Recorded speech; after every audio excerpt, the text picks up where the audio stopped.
অবশ্যই happy happy Valentine's day. I love you. Thank you. তুইও না পারিস। আয়। আচ্ছা ঠিক আছে, চলো আমরা দুজন দূরে থেকে কোথাও ঘুরে আসি, তাহলে দুজন লাগে অনেক ভালো হবো, আনন্দ হবো। আরে না, কি যে বলিস তুই, এত সময় কোথায় বল, পড়ালেখার চাপে আছি। তাছাড়া বাপ মনে কর যে একটু কাজে চাপে রাখছি, বুঝছিস? আমার জন্য না অতটুকু সময় আমার নাই, বাসায় যেতে হবে, বুঝছিস? থাক তুই, হ্যাঁ, দেখা হবে। হাই নীলা। কি রে, কি অবস্থা? অনেক দেখছিস? না রে, কি যে বলিস, ওরা আমি কবে থেকে খুঁজতেছি, খুঁজে পাচ্ছি না। কিরা দোস্ত, 14 ফেব্রুয়ারি গেল গা, তোর কোনো খবর বার্তা নাই? মনে করছিলাম। কেমন আছিস তুই? তোকে অনেক মিস করতেছিলাম রে। কিরে নীলা, তোর খবর কি? তোর ভালো? হ্যাঁ দোস্ত আর বলিস না, বুঝছিস? ওদিন তো পার্কে গেছিলাম, বুঝছি, এত মজা। তোমার সাথে আমার কিছু কথা আছে, চলো। আরে হাত ছাড়ো। না না, চলো। ওরছি আমার কিছু কথা আজকে তোমার মাইন্ডে শুনতে হবে। হোয়াট? তোমার যে বন্ধুরা আছে তাদের সাথে তুমি আর মিলামিশা করতে পারবা না, তুমি তাদের বগল আর তুমি যাইতে পারবা না। কি ধরনের কথা বলতেছো তুমি? ওরা আমার ফ্রেন্ডস, আমি ওদের সাথে মিশবো না, এটা তুমি কি করে বলতে পারো? না, তুমি যাইতে পারবা না। আমি বলছি তুমি আর যাইতে পারবা না। সরি, এটা কখনোই পসিবল না। কেন? এরা তোমার কেমন ফ্যান্স? ইচ্ছা হলে তোমারে টাচ করে, ইচ্ছা হলে তোমারে জোরে ধরে, এটা কেমন ফ্যান্স তোমার? আমি এটাই তো বুঝলাম না। এক্সকিউজ মি, তুমি এটা কোন ধরনের কথা বলতেছো? আমার কি কোনো ফ্রেন্ডস থাকতে পারে না? ওরা আমার ফ্রেন্ডস। তুমি কি জানো তোমার কথাগুলো শুনতে কেমন লাল শোনাচ্ছে? না, পারে না, এরকম ফ্যান কোনো দরকার নাই।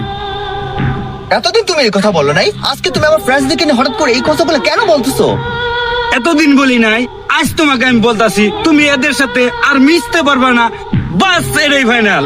তুমি তো এই কথাটা বলে যাচ্ছ, কিন্তু আমি যে তোমাকে ওদিন বললাম আমার আব্বুর সাথে দেখা করে তোমার সাথে কথা বলবে আব্বু, তুমি কি করলা? আব্বুর কাছে গেলা, কত কত বাজে ব্যবহার করে চলে আসলা। তুমি আজকে আব্বুর কাছে সরি বলবা। আমি কখনো কাকে সরি বলি না। তুমি আমার আব্বার সাথে যে বাজে ব্যবহার করে আসছো, তুমি যদি এবার সরি না বলো অনেক, তাহলে কিন্তু আমাদের রিলেশনটা এখানেই শেষ হয়ে যাবে। তুমি কি চাও আমাদের রিলেশনটা শেষ হয়ে যাক? তুমি শুধু একটা বার যে আমার বাবাকে সরি বলো, দেখো বাবা সবকিছু সহজে মেনে নেবে। যেহেতু আমি বলছি সরি বলবো না, তার মানে আমি সরি বলবোই না। তাহলে কিন্তু তুমি আমাকে হারাবে, আমি কিন্তু চলে যাবো। যাও না চলে, তোমাকে কে একটাইছে? অনেক, আমি কিন্তু সত্যি এখন চলে যাবো। হ্যাঁ যাও, ওই যে রাস্তায় দিকে যাও।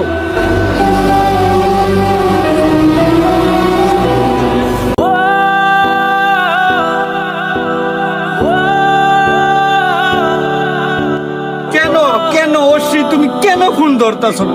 জানো না তোমাকে ছাড়া আমি একটা মুহূর্ত থাকতে পারি না।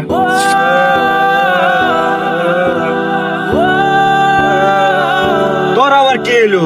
তুই নিজেও শান্তিতে থাকতে পারতাছস না, আমারও শান্তিতে তুই থাকবার দিতাছস না। তুই তোর নিজের কষ্টও বুঝোস না, আমার কষ্টও বুঝোস না। মাঝে মাঝে মনে চায় মার কাছে চলে যাই, এইসব পেন্ট আর আমি নিতে পারতাছি না। এই কতক্ষণ ধরে এখানে বসে রয়েছি, তোর খালি মুড অবস্থা। তোর কি হয়েছে, কি সমস্যা? আরে না, কিচ্ছু হয় না। শোন না, ওই দিন কি হয়েছে জানিস? নদীর পাড়ে গেছিলাম, বুঝছিস? নদীর পাড়ে এত সুন্দর একটা পার্ক, মানে এত সুন্দর করছে দেখে আমার মানে খুব ভালো লাগছে। তাকে নিয়ে যাও ভাবতেছি, যাবি? আচ্ছা ঠিক আছে, যাও একদিন, যা। অবশ্যই গতকালকে তোমার কতগুলা ফোন দিলাম, ফোন তুমি কেন ধরো নাই? This is too much. কি শুরু করছো তুমি? তুমি কি জানো বাবা মা আমার বিয়ে ঠিক করছে? যাও তুমি এখান থেকে। অবশ্যই তাড়াতাড়ি চলো, আমাদের কাজে বসে যেতে হবে এখনই। অবশ্যই তাহলে কি তোর সিদ্ধান্ত তুই নিয়ে নিলি? হ্যাঁ, আমার বাবা মার সিদ্ধান্ত আমার শেষ সিদ্ধান্ত। চল।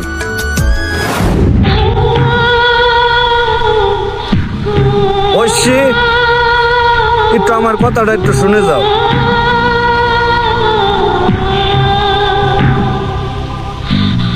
অবশ্যই তুমি এগুলো কি শুরু করছো? কি দেখতেছি আমি? তুমি যা দেখতেছো ঠিকই দেখতেছো। আমার একটা লাইফ আছে, আমার একটা ফ্যামিলি আছে। আমার লাইফ, আমার ফ্যামিলি, আমার বাবা মা। আমার বাবা মার সিদ্ধান্তের বাইরে আমি যাইতে পারবো না, এই জন্য আমি ওকে বিয়ে করতেছি। তুমি থাকো তোমার এগো নিয়ে, আমার আর কিছু করার নাই। দাঁড়াও, তুমি এটা করতে পারো না। একটু পরেই আমার বিয়ে, আমরা কাজে বসে যাচ্ছি। তুমি থাকো তোমার এগো নিয়ে, থাকো তুমি, আমি চললাম।